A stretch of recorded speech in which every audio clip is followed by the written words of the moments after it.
sini dengan Taskom. Mari sambat mengenai buku hebat. Nah, jadi channel ini bakal nyeritain tentang buku-buku, isi buku-buku yang aku baca. Terus aku ingin sharing tentang pengalaman aku, tips-tips yang aku ketahuin dan yang aku terapin di kehidupan aku. Entah itu dari segi akademis atau dari non-akademis. Nah, di video pertama ini aku bakal mulai tentang review sebuah buku yang namanya adalah Mindset dari Carol Dweck PhD. Nah, jadi Carol itu dia penulis bestseller dari Self Theory. Nah, buku Mindset ini sendiri udah dijual sampai 1,9 juta pieces. Nah, jadi buat teman-teman yang emang pengen baca buku ringan, buku ini pas banget buat dibaca ringan gitu ya Kak. Karena meskipun buku yang tebal, ini isinya tuh kayak cuma masalah daily life gitu. Gimana kita menggunakan cara pikir kita dalam memutuskan sesuatu gitu. Jadi Carol dia ngomong kalau tipe dari manusia itu ada dua. Cara tipe berpikir manusia itu ada dua menurut Carol. Ada yang pikir dengan fixed mindset dan yang kedua ada growth mindset. Orang yang mikir pakai fixed mindset itu dia biasanya cuma percaya sama apa yang dia telah lakuin. Dia cuma percaya sama sesuatu yang emang udah mendarah daging di diri dia. Jadi kalau misalkan ada orang yang ngasih saran, ada orang yang ngasih insight lain tentang suatu hal, dia tuh sulit buat menerima. Terus teman-teman, orang yang punya fixed mindset itu ternyata dia sangat bergantung kepada IQ yang telah dia lakukan gitu. Kayak misalkan dia tes IQ terus misalkan hasilnya cuma 100, jadi dia tuh percaya kalau dia tuh nggak bisa lebih pintar lagi, dia nggak bisa lebih dari diri dia yang sekarang gitu. Karena menurut dia IQ number itu udah paling valid gitu buat nentuin kualitas diri dia. Nah, ini contoh orang yang berpikir fixed mindset. Beda lagi nih sama orang-orang yang emang punya pemikiran tentang growth mindset. Nah, jadi orang-orang yang punya growth mindset ini bisa dicirikan dengan perasaan bahwa oh iya, every day I can learn something new dan I can improve myself gitu. Kayak dia percaya kalau tiap hari dia bisa memperbaiki dirinya, memperbaiki kualitas hidupnya dengan cara apapun. Entah dia dengan belajar, melakukan hal-hal baru, anything that can improve their life, ya udah dilakuin aja gitu. Ini dari growth mindset. Dan kenapa sih kok bisa orang punya pola berpikir fixed mindset atau growth mindset? Nah, ini tuh karena teman-teman ada latar belakang, background pendidikan, background ekonomi, background sosial yang emang berbeda-beda tiap individu. Nah, jadi nih teman-teman, kalau misalkan nih teman-teman ngerasa kayak ih kok gue ternyata kadang susah ya nerima opini dari orang atau susah untuk ngobrol sharing sama orang tentang pendapat yang lagi kita obrolin dan ngerasa kalau pendapat gue udah paling bener gitu kan. Ya, hal itu tuh jadi salah satu ciri kalau teman-teman tuh punya fixed mindset gitu. Sedangkan karena teman-teman tahu kalau fixed mindset ini nggak bagus buat perkembangan diri teman-teman, yang akhirnya teman-teman ngerasa udah paling bener nih gelas gue tuh kayak gini gitu. Maksudnya teman-teman nggak menerima hal baru, itu yang ngebuat teman-teman ya tiap tahunnya segitu-gitu aja gitu. Kualitas diri teman-teman bakal segitu-gitu aja.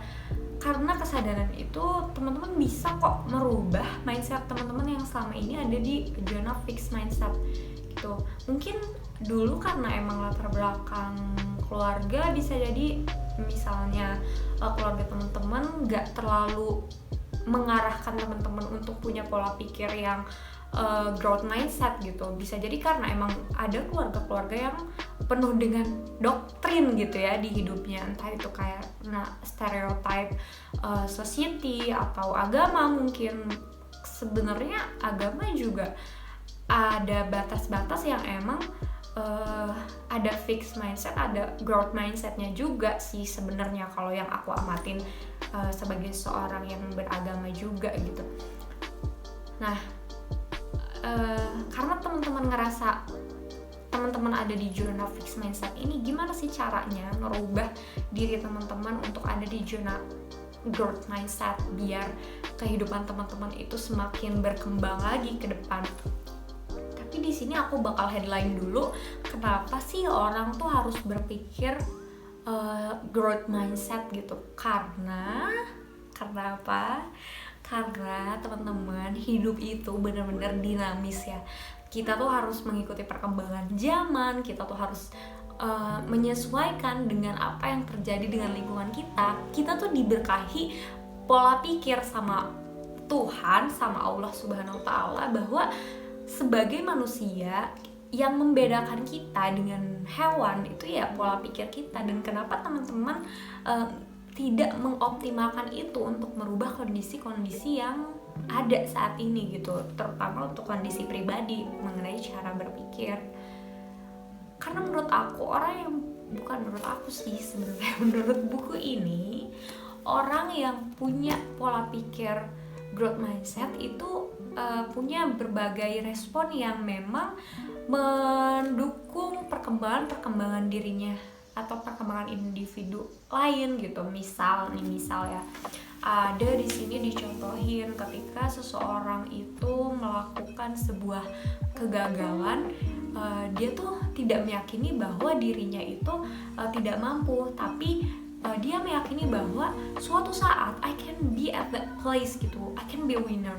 Dia merasa bahwa kegagalan yang hari ini dia terima tuh adalah sebuah pelajaran. Makanya ketika itu sebuah pelajaran, dijadiin sebuah pelajaran, ya dia akan memperbaiki itu gitu. Dan kedepannya dia bakal jadi seorang yang punya kapabilitas di posisi tersebut atau di kejuaraan tersebut gitu. Beda sama orang yang emang ketika ternyata menghadapi kegagalan, dia tuh kayak ngerasa, wah emang kayaknya gue nggak mampu deh, ya udah deh gue cari bidang lain aja yang kira-kira sesuai sama diri gue. Enggak teman-teman, nih misalnya teman-teman pengen pindah bidang, kayak aku nih sekarang, aku punya usaha, terus aku pindah bidang. Misalkan sekarang pengen aktif di sosial media, aku bukan pindah bidang karena aku ngerasa diri aku nggak capable di bidang wirausaha gitu, enggak, tapi aku menjadikan perpindahan bidang, shifting this field gitu, karena aku ngerasa butuh untuk mencari atau mengeksplor hal baru dengan perasaan bahwa aku perlu improve hal lain untuk menunjang hal yang telah aku lakukan sebelumnya gitu. Karena di dunia usaha sendiri yang aku alamin, ketika aku melakukan penjualan baik online dan offline, itu perbedaan omset itu jauh banget gitu. Dan aku ngerasa sadar aja bahwa hal apapun, sekecil apapun, perlu dikembangkan lagi gitu, perlu dioptimalin lagi yang ada di diri kita itu. Nah, gitu aja teman-teman buat video hari ini. Semoga dengan kesadaran bahwa kita merupakan seseorang yang mampu memiliki kemampuan untuk beradaptasi dan bertumbuh, aku harap teman-teman mulai menanamkan prinsip-prinsip growth mindset. Nah, prinsip-prinsipnya yang tadi udah aku sebutkan, bahwa kita meyakini misalnya sebuah kegagalan adalah salah satu hal yang memang dijadikan pembelajaran untuk bertumbuh. Kemudian kita yang selalu ingin tahu tentang suatu hal, terus menerima kritik dengan menerima informasi yang masuk itu dengan penyaringan ulang gitu, nggak melulu harus pendapat kita yang menang.